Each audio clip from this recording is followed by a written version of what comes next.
বলছি গোপাল রওনা দি। মহারাজ এত ব্যস্ত হবেন না মহারাজ। হ্যাঁ হ্যাঁ, আমার বাড়িতে যে ছোট্ট রাজপুত্র আসছে। তা অবশ্য ঠিক, সেই কবে থেকে আমাদের নাতিকে দেখার জন্য আমরা বসে আছি।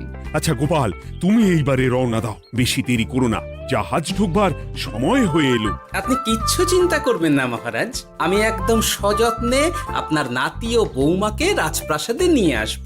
গোপাল, খুঁজে পেতে কোনো রকম অসুবিধে হবে না। মনে আছে রানীমা? এখন তাহলে আসি।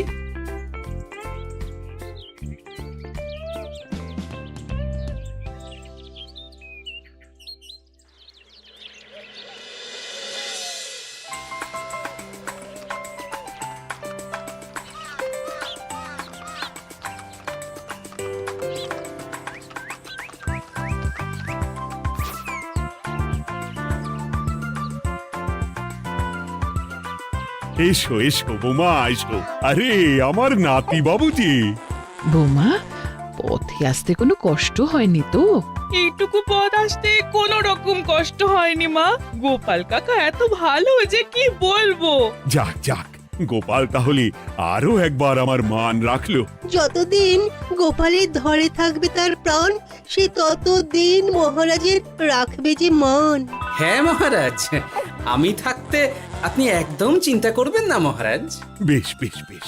আমি তাহলে এখন আসি, কেমন? আরে আরে, কোথায় যাচ্ছ গোপাল? একেবারে মধ্যাহ্ন ভোজনটাও সেরে যাও। ও, ভোজনের ব্যবস্থা আছে? তাহলে তো থাকতেই হবে। ওই ভোজনের কথা শুনেই গোপালের জিভের ওজন বেড়ে গেল।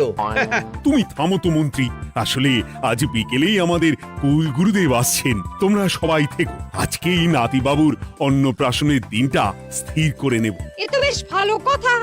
বেশ তাহলে, বেশ ভালোই হলো। রোজ বাড়িতে খেতে খেতে জিভে একেবারে চড় পড়ে গিয়েছিল।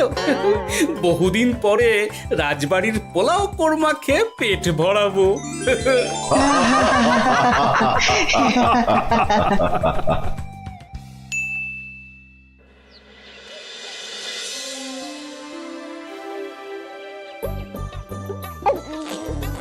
বাহ, তোদের নাতির তো ঢের উন্নতি হবে রে, খুব প্রতিপত্তি হবে, নাম যশ সব হবে, কোনো চিন্তা নেই। গুরুদেব, নাতির শরীর স্বাস্থ্য ভালো থাকবে তো? দেখ, এমনিতে খুব একটা কিছু অসুবিধা তো দেখছি না, তবে হ্যাঁ, সম্প্রতি একটা বড় সড়ো ঝড় বয়ে যাবে দেখা যাচ্ছে। কি সর্বনাশ গুরুদেব, এসব কি বলছেন? কথাটা কি সত্যি? আমি মিথ্যা বলি না, যা দেখলাম, ঈশ্বর আমাকে দিয়ে যা বলালেন তাই বললাম। তাহলে কি হবে গুরুদেব? এই বিপদ এড়াবার কি কোনো উপায় নেই গুরুদেব? ওরে, তোরা আমার পুরো কথাটা শোন, কথার মাঝেই যদি এত প্রশ্ন করতে থাকিস তাহলে আমি কিভাবে আমার কথাটা শেষ করব? হ্যাঁ, ক্ষমা করুন গুরুদেব, আপনি বলুন বলুন। শোন, ওর কপালে ঝড় থাকলেও সে ঝড় ঠিক কেটে যাবে, চিন্তা করিস না, ভগবান আছেন, উনি বিপদ ঠিকই কাটিয়ে দেবেন। যখন বিপদ চরম সীমায় পৌঁছে যায় তখন ঈশ্বর নিজে এসে আমাদের বিপদ মুক্ত করে। সত্যি গুরুদেব, ঈশ্বর নিজে আসেন? হ্যাঁ, নিজে আসেন। জয় গুরুদেবের জয়। গুরুদেব, এইবারে তাহলে আপনি একটা শুভ দিন বলে দিন, নাতি বাবুর অন্নপ্রাশনটা ধুমধাম করে দিতে হবে তো। আজকের পর থেকে ঠিক 3 দিন বাদে একটা খুব ভালো দিন আছে, ওই দিন তাহলে অন্নপ্রাশনের ব্যবস্থা কর। বেশ বেশ, তবে তাই হবে গুরুদেব, তাই হবে। গোপাল, তাহলে সব কিছুর বন্দোবস্ত করা শুরু করো। সে আর বলতে রানীমা, আমি আগামীকাল থেকেই একদম জোর কদমে মাঠে নেমে পড়বো। হ্যাঁ রানীমা, আমি কোনো দায়িত্ব নেব নাকি? না থাক, যদি প্রয়োজন হয় তুমি গোপালকে সাহায্য করো।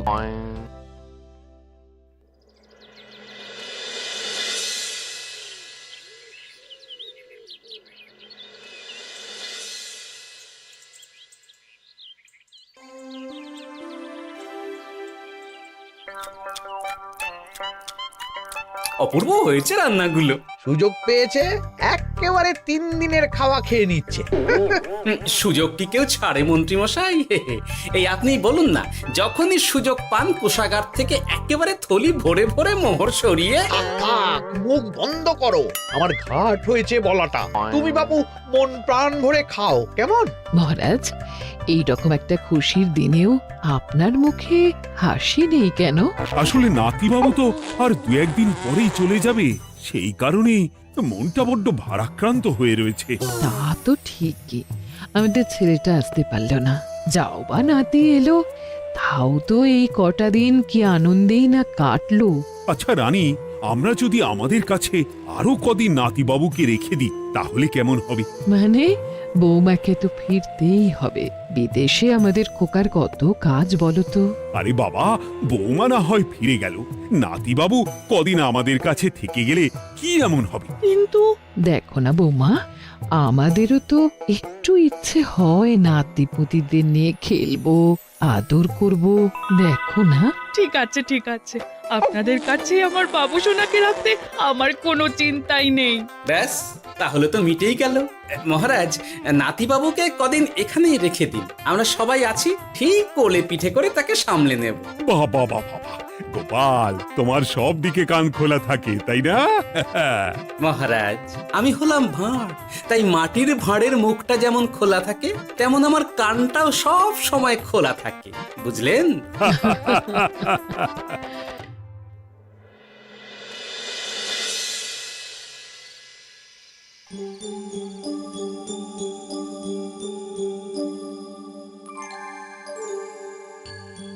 কি ব্যাপার মহারাজ, আপনি এখনো শোননি কেন? শরীর খারাপ করছে নাকি? না রানী, একটা কথা খুব ভাবাচ্ছে বুঝলে। কি কথা মহারাজ? এই যে সেদিন গুরুদেব বললেন না, যখন গভীর বিপদ আসে তখন ঈশ্বর নিজে আসেন বিপদে মোকাবিলা করার জন্য। হ্যাঁ মহারাজ, বললেন তো। আচ্ছা, ঈশ্বর কি বিপদে সত্যিই নিজে আসেন? কিন্তু তিনি নিজে তো বিশাল শক্তিধর, ক্ষমতাবান, তাহলে তিনি নিজে না এসে অন্য কাউকে পরিস্থিতির মোকাবিলা করতে পাঠান না কেন? মহারাজ, ঈশ্বর কখনো কখনো নিজেই হয়তো আসেন, অথবা কখনো কারো দ্বারা বিপদ খণ্ডন করেন। ব্যাপারটা খুবই সহজ মহারাজ। না না, কিন্তু আমার মনে হয়। মহারাজ, আপনার কি মনে হয় আমি জানি না, তবে আমার যা মনে হয় আপনাকে বলেছি। আগামীকাল একবার সভাসদদের প্রশ্নটা করতে হবে, দেখি তারা কি বলে। আগামীকাল সকালে আবার বৌমা ফিরে যাবে।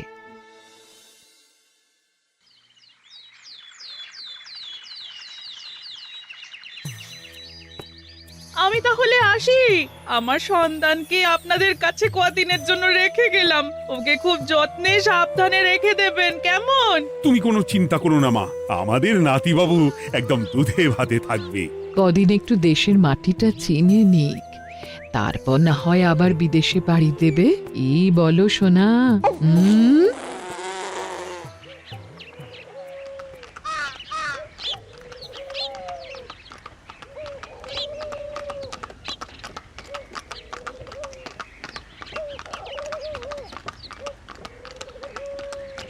বৌমা তো চলে গেল, এইবারে তাহলে আমরাও যাই।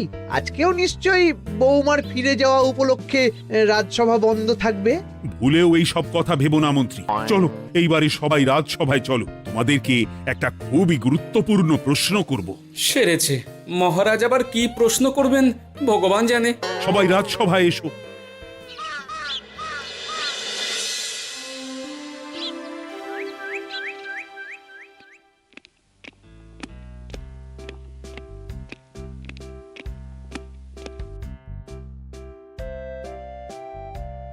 আচ্ছা, তোমরা সকলে বলো তো, ঈশ্বর কি সত্যি বিপদ খণ্ডনে এই ধরাধামে অবতীর্ণ হন?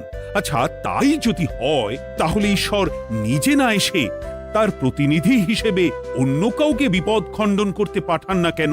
হ্যাঁ হ্যাঁ, ঠিকই তো। কেন কেন, ঈশ্বর তো মহাশক্তিধর, উনি চাইলেই যা খুশি তাই করতে পারেন। মহারাজ, আমাদের যেমন ইচ্ছে হলে আমরা খাই দাই ঘুমাই ঘুরে বেড়াই, ঠিক সেই রকম ঈশ্বরেরও ইচ্ছা হয় নিজে নেমে এসে জগতের কল্যাণ করার। না না না, আমি কিন্তু আমার প্রশ্নের যথাযথ উত্তর পেলাম না। এই গোপাল, তুমি কিছু বলো না, একদম মুখে কুলুপ দিয়ে বসে আছো কেন? হ্যাঁ, না মহারাজ, মুখে কুলুপ দিয়ে নেই, আসলে খিদেতে পেটে ছুঁচো দৌড় দিচ্ছে। বেশি কথা বললে খাটনি হবে, আরো খিদে বাড়বে, তাই চুপ করে আছি আর কি। ইস, শুধু খাওয়া আর খাওয়া, সব সময় শুধু খাওয়ার চিন্তা। গোপাল, ছি, লজ্জা করে না? এমন একটা গুরুত্বপূর্ণ সময়ে তুমি আমার প্রশ্নের উত্তর না দিয়ে মনে মনে খাবারের কথা ভাবছো।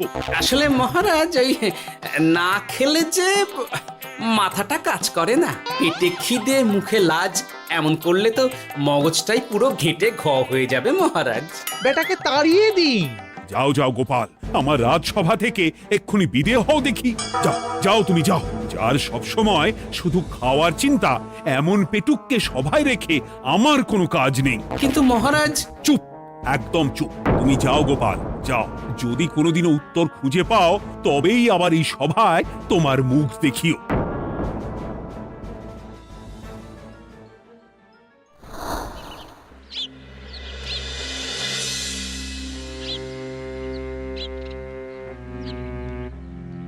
মহারাজ যে এমন সামান্য কারণে আমায় রাজসভা থেকে বার করে দেবেন ভাবতেও পারিনি। এখন কি যে করি, একে তো মাসের শেষ, সংসারে তুমুল টানাটানি। এক কাজ করি বরং, গিন্নিকে নিয়ে কদিন শ্বশুর বাড়ি চলে যায়, কদিন পায়ের উপরে পা তুলে আরাম করে আয়েশ করে দিন কাটাবো। হ্যাঁ, তাই করি।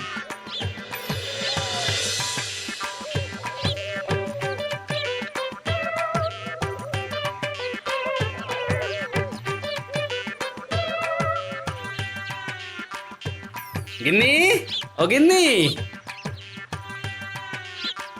বলছি কি, ওই শিগগিরই তল্পি তল্পা গুছিয়ে তোমার বাপের বাড়ি চলো। এই কটা দিনের জন্য দুজনে ঘুরে আসি, বুঝলে? কি ব্যাপার? তোমার হঠাৎ করে আমার বাপের বাড়ি যাবার হিড়িক কেন? কিছু মতলব আছে নাকি? আমি না তোমার স্বামী? তুমি আমাকে এইভাবে বেমক্কা মতলববাজ বলতে পারলে? হ্যাঁ, কোথায় আমি তোমার কথা ভেবে কথাটা বললাম, আর তুমি কি না আমায় স্বামী না স্বামী কে জানে? এই গত 3 মাস ধরে বাপের বাড়ি যাওয়ার কথা বলছি, তুমি তো তখন কানেই নিচ্ছিলে না, এখন হঠাৎ? আচ্ছা আচ্ছা, বুঝেছি বুঝেছি, অনেক ঝগড়াঝাটি হয়েছে, এইবারে তল্পি তল্পা গুছিয়ে চলো, মেলা সময় বয়ে যাচ্ছে। কি এক্ষুনি যাবে নাকি? সন্ধে হয়ে এলো তো। আরে সন্ধে হয়ে এলো তো কি হয়েছে, চলো চলো চলো, শিগগিরই চলো। ঠিক আছে, আমি প্রস্তুত হচ্ছি। তুমি তাহলে একখানা গরুর গাড়ি ডেকে আনোগে, যাও যাও। আরে মিছিমিছি গরুর গাড়ি রাখবো কেন? আরে বাবা, আমরা হেঁটে যাব, হেঁটে। কি বলছো? এতটা রাস্তা বনের মধ্যে দিয়ে আমরা হেঁটে যাব? হ্যাঁ, শোনো গিন্নি, ওই বাতের ব্যথায় না হাঁটাটা বেশ ভালো, বুঝলে? চলো চলো, দেখবে কোনো রকম অসুবিধে হবে না। হ্যাঁ, আমি তো আছি নাকি? হ্যাঁ,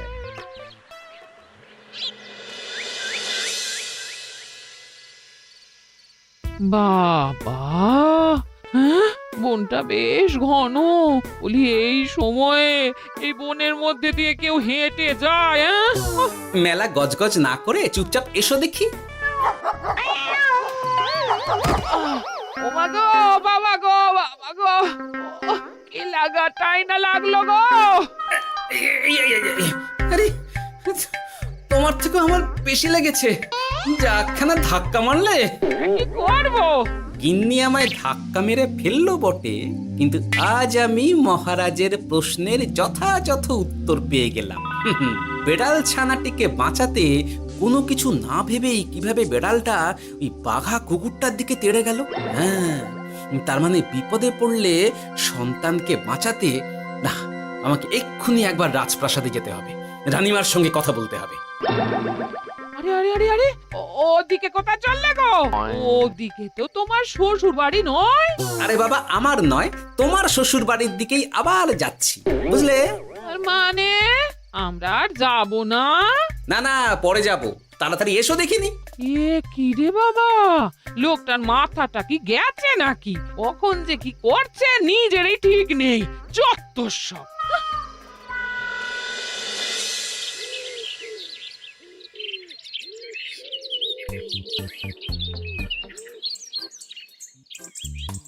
আরে গোপাল দাদা, তুমি এখন কি ব্যাপার গো? আমি একটু রানিমার সঙ্গে দেখা করতে চাই, খুব দরকার। কিন্তু এখন তো সকলে ঘুমাচ্ছে, তাই আমি তো এখন তোমাকে ঢুকতে দিতে পারবো না। আরে অযথা কথা না বলে পথ ছাড়ো, ভিতরে ঢুকতে দাও। গোপাল দাদা, তুমি এই সময় ওই ঢোকার জন্য অহেতুক জেদ করো না। তাছাড়া আমি যতদূর জানি তোমায় তো মহারাজ তাড়িয়ে দিয়েছিলেন, তাহলে আবার বহাল হব, চিন্তা করো না। দয়া করে এখন ঢুকতে দাও। গোপাল দাদা। আহ পেয়াদা, এই এই কি ব্যাপার? এত হইচই কিসের? কি হয়েছে? রানীমা, আমি আপনার সঙ্গে একটু কথা বলতে চাই, বিশেষ দরকার আছে। এসো এসো, ভেতরে এসো। তাহলে মহারাজকে তোমার পরিকল্পনা মতো বাইরে নিয়ে যেতে পারলেই উনি ওনার প্রশ্নের উপযুক্ত জবাব পেয়ে যাবেন, বলছো? সে ব্যাপারে আপনি 100% নিশ্চিত থাকুন রানীমা। এখন আপনি শুধু আমার পরিকল্পনা অনুযায়ী মহারাজকে নৌকা বিহারে যেতে রাজি করান। তারপর কি হয় সেটা আপনি নিজেই সচক্ষে প্রমাণ পেয়ে যাবেন। তোমার উপরে আমার অগাধ আস্থা গোপাল। ঠিক আছে, তুমি যেমনটা বললে ঠিক ওইভাবেই আমি নৌকা বিহারের ব্যবস্থা করছি। রানীমা, দেখবেন এই পরিকল্পনাটা যাতে কোনোভাবেই পাঁচকান না হয়, তাহলে কিন্তু সব ভেস্তে যাবে। নিশ্চিন্তে থাকো গোপাল, কিচ্ছু হবে না, নিশ্চিন্তে থাকো।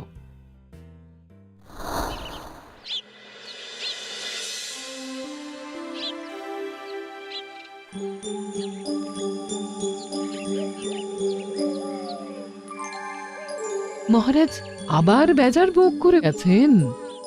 কি করব, আমি এখনো যে আমার প্রশ্নের উত্তর খুঁজে পাইনি। এইভাবে আপনি আর কতদিন মুখ ভার করে বসে থাকবেন শুনি?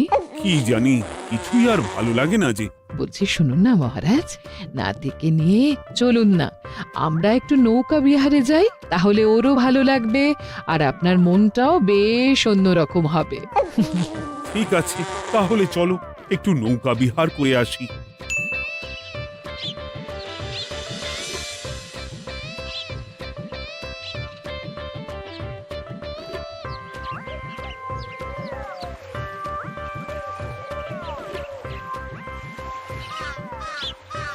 এই তো মহারাজ, আসুন আসুন, সেই কখন থেকে আপনার জন্য অপেক্ষা করছি। এ কি গোপাল, তুমি এখানে? কি ব্যাপার? তোমার সঙ্গে তোমার স্ত্রীও আছেন দেখছি। মহারাজ, কতদিন আপনাকে দেখিনি বলুন তো, তাই আজকে একদম সস্ত্রীক চলে এলাম। চলুন চলুন, সকলে মিলে নৌকো বিহার করে আসি। কিন্তু আমি তো তোমাকে তাড়িয়ে দিয়েছিলাম, তারপরেও তুমি। মহারাজ, অনেক তো হয়েছে, এখন এসব কথা ছেড়ে নৌকোতে টুকুস করে উঠে পড়ুন দেখি। কিন্তু মহারাজ অযথা দেরি করবেন না, চলুন উঠে পড়ুন।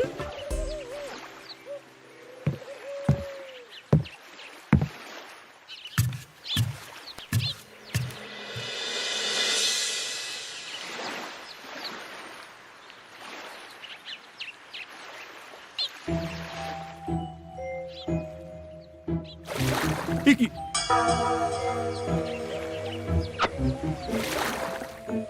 এই না,